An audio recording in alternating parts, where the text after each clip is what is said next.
Right-wing U.S. pundit Candace Owens says she will demand the invasive procedure as she fights a lawsuit launched by Brigitte and her husband President Emmanuel Macron. The French power couple took action against Owens after she repeatedly claimed to her massive audience that Brigitte, 72, was born a man. Owens said on Monday, "We're going to demand Brigitte sit down for an exam with an independent doctor. We're coming for her medical records."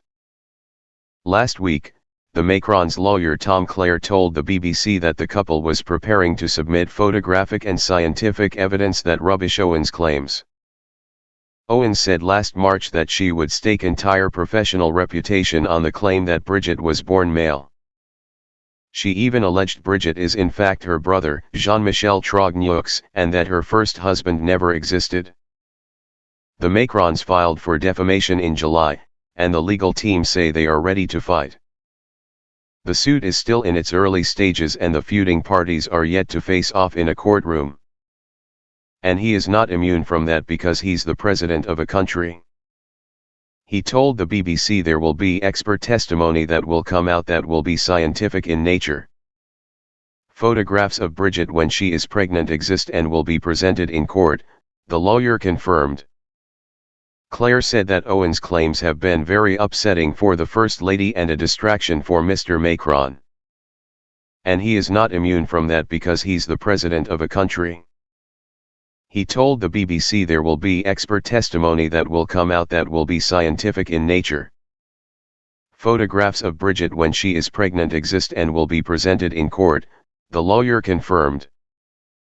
But Owens' latest statement suggests she could seek to force Brigitte into even more invasive procedures to prove her gender.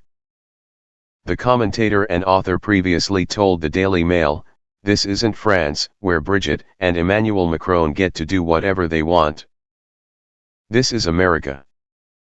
You don't get to skip discovery just because you're a foreign world leader angry about a podcaster's First Amendment rights."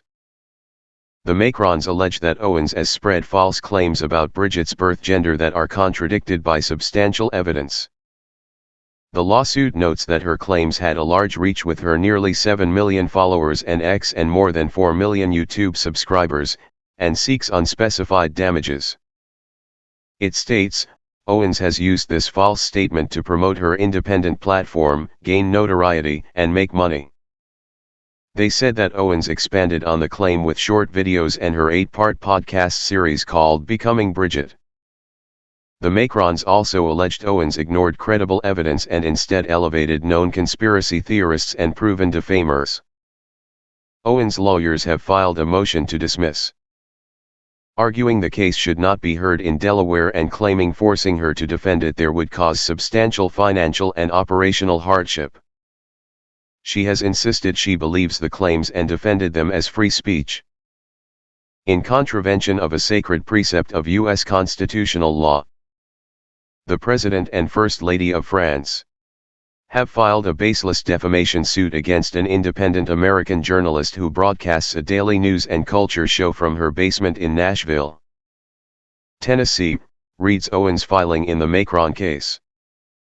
The rumors about Brigitte's birth gender first took off in France after far-right magazine Fate's ET documents printed them in 2021.